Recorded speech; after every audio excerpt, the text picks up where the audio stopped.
Hello friends, स्वागत है आपका अल्फा कोचिंग सेंटर में। आज हम क्लास 10th के साइंस के टॉप 20 क्वेश्चन सॉल्व करेंगे, जो कि चैप्टर प्रकाश के परावर्तन तथा अपवर्तन में है। ये प्रश्न आपकी एग्ज़ाम के लिए बहुत ही इम्पोर्टेंट हैं। तो चलिए क्वेश्चन नंबर 1 को पढ़ते हैं। क्वेश्चन नंबर 1 है, लेंस की क्षमता का मात्रक है, जिसके विकल्प हैं। विकल्प ए सेंटीमीटर, विकल्प बी मीटर, विकल्प डी विकल्प सी डायोप्टर, विकल्प डी इनमें से कोई नहीं।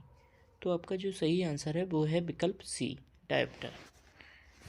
क्वेश्चन नंबर 2 की तरफ चलते हैं। क्वेश्चन नंबर 2 है, निम्नलिखित में से कौन सा पदार्थ लेंस बनाने में प्रयुक्त नहीं किया जाता है?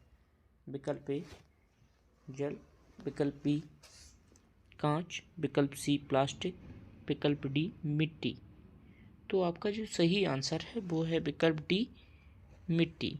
क्वेश्चन नंबर 3 को पढ़ते हैं। क्वेश्चन नंबर 3 है, किसी बिंब का अवतल दर्पण द्वारा बना प्रतिबिंब वस्तु सीधा तथा बिंब से बड़ा पाया गया है, तो वस्तु की स्थिति कहाँ होनी चाहिए? ये कह रहा है। क्वेश्चन नंबर 2023 में आया हुआ है। क्वेश्चन नंबर 3 के विकल्प हैं। विकल्प नंबर ए मुख्य फोकस तथा वक्रता केंद्र के बीच, विकल्प बी वक्रता केंद्र पर, विकल्प सी वक्रता केंद्र से दूर, विकल्प डी दर्पण के ध्रुव तथा मुख्य फोकस के बीच। तो आपका जो सही विकल्प है वो है विकल्प नंबर डी। क्वेश्चन नंबर 4 को देखते हैं। क्वेश्चन नंबर 4 है, कोई दर्पण किसी वस्तु का प्रतिबिंब सीधा बनाता है तो दर्पण कैसा होगा? ये क्वेश्चन 2022 में आया हुआ है। विकल्प है केवल समतल, विकल्प बी है केवल अवतल, विकल्प सी है केवल उत्तल, विकल्प डी है या तो समतल अथवा उत्तल। तो इसका जो सही आंसर है वो है विकल्प डी, या तो समतल अथवा उत्तल। क्वेश्चन नंबर 5, किसी शब्दकोश में पाए गए छोटे अक्षरों को पढ़ते समय आप किस लेंस का प्रयोग करना पसंद करेंगे? ये क्वेश्चन में कहा गया है।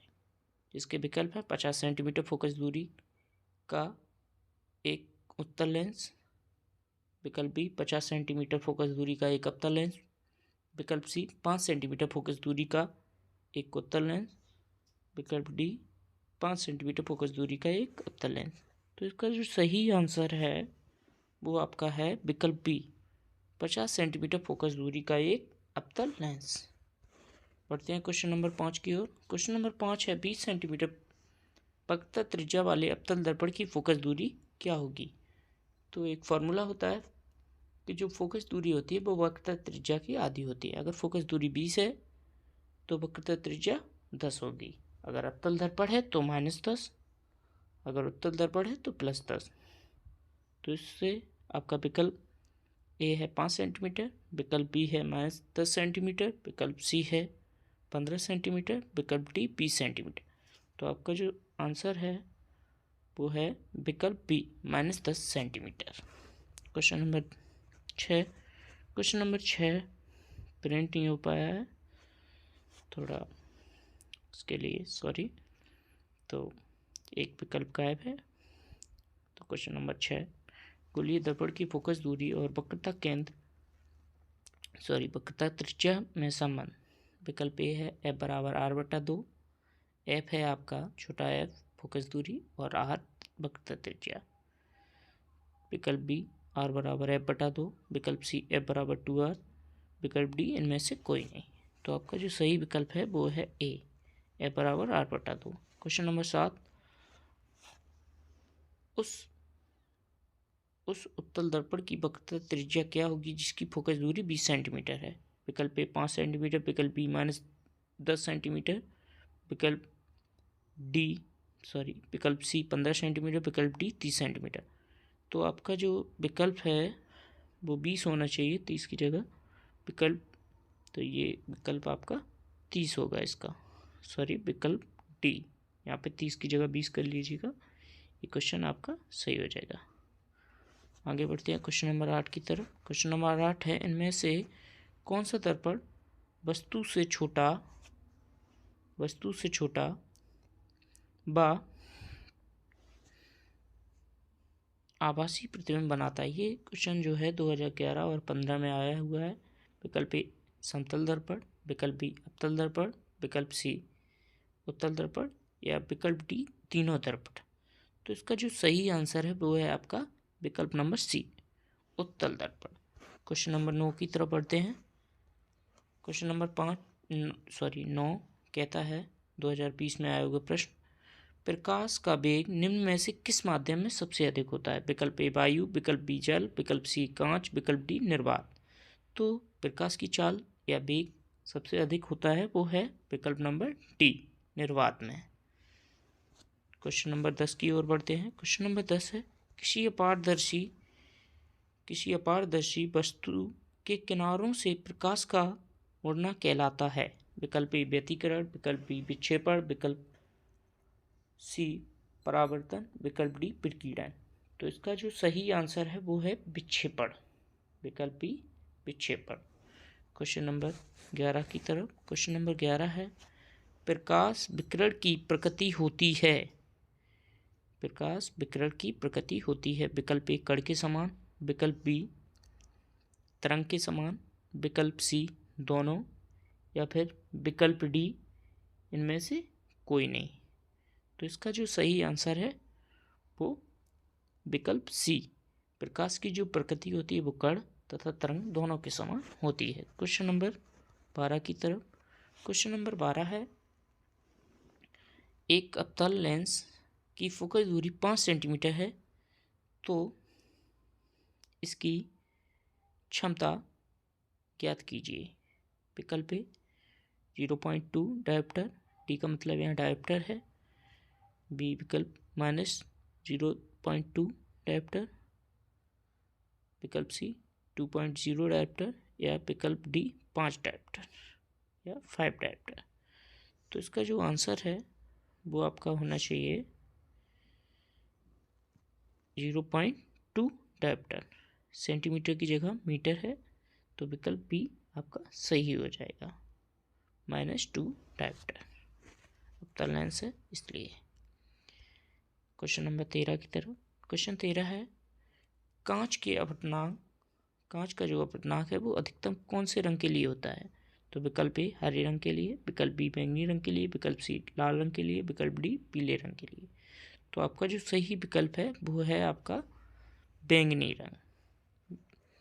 बढ़ते हैं क्वेश्चन नंबर 14 की ओर। निम्न में से दिए गए माध्यमों में प्रकाश की चाल न्यूनतम किस में होती है? तो विकल्प ए हीरे में, विकल्प बी जल में, विकल्प सी कांच में, विकल्प डी केरोसिन तेल में। तो आपका विकल्प जो है वो हो जाएगा यहाँ पे विकल्प ए हीरे में। क्वेश्चन नंबर 15 को देखते हैं। क्वेश्चन नंबर 15 है, एक उत्तल लेंस की क्षमता 2 डायोप्टर है, इसकी फोकस दूरी क्या है? विकल्प ए 20 डायोप्टर, विकल्प ए 20 सेंटीमीटर, विकल्प डी 50 सेंटीमीटर, विकल्प सी 40 सेंटीमीटर, विकल्प डी 100 सेंटीमीटर। तो एक फार्मूला होता है P बराबर 100/F, अगर सेंटीमीटर में फोकस दूरी निकालनी हो तो फार्मूला आपका हो जाएगा F बराबर 100/P, P का मान 2 है तो कितना हो जाएगा 50 डायोप्टर। विकल्प नंबर बी आपका सही है, 50 सेंटीमीटर। क्वेश्चन नंबर 16, वायु के सापेक्ष किस माध्यम का अपवर्तनांक सबसे अधिक होता है? वायु के सापेक्ष किस माध्यम का अपवर्तनांक सबसे अधिक होता है? विकल्प नंबर ए जल, विकल्प नंबर बी कांच, विकल्प नंबर सी आपका हीरा, विकल्प नंबर डी तारपीन का तेल। तो सबसे ज़्यादा जो होता है वो होता है आपका हीरे का, ध्यान रखेंगे। विकल्प नंबर सी आपका सही हो जाएगा। ठीक है, बढ़ते हैं आगे क्वेश्चन नंबर 17 की ओर। उत्तल दर्पण से बनने वाले प्रतिबिंब की स्थिति क्या होगी? तो विकल्प ए वास्तविक व सीधा, विकल्प बी आभासी व सीधा, विकल्प सी आभासी व उल्टा, विकल्प डी वास्तविक व उल्टा। तो इसका जो सही आंसर है वो आपका है विकल्प नंबर बी, आभासी व सीधा। क्वेश्चन नंबर 18, समतल दर्पण द्वारा निर्मित प्रतिबिंब के आवर्धन क्षमता या आवर्धन का मान होता है। विकल्प ए 1, विकल्प बी 1 से कम, विकल्प सी 1 से अधिक, विकल्प डी अनंत। तो आपका जो सही आंसर है वो है विकल्प ए 1 आवर्धन का मान होता है। क्वेश्चन नंबर 19, एक प्रकाश किरण अवतल दर्पण के वक्रता केंद्र से होते हुए दर्पण के पृष्ठ पर आपतित होती है तो परावर्तन कोण का मान होगा। विकल्प ए 60 डिग्री, विकल्प बी 90 डिग्री, विकल्प सी आपका 0 डिग्री, विकल्प डी आपका 120 डिग्री। तो आपका जो सही आंसर है वो आपका है विकल्प सी 0 डिग्री। क्वेश्चन नंबर 20 है, एक अवतल लेंस द्वारा किसी वस्तु का प्रतिबिंब होता है तो विकल्प ए आपका आभासी कोमा उल्टा व छोटा, विकल्प बी आभासी कोमा छोटा, आभासी कोमा सीधा तथा बड़ा, विकल्प सी आभासी सीधा कोमा छोटा, विकल्प डी आपका हो गया है आभासी कोमा उल्टा कोमा बड़ा। तो आपका जो इसका सही आंसर है वो है आपका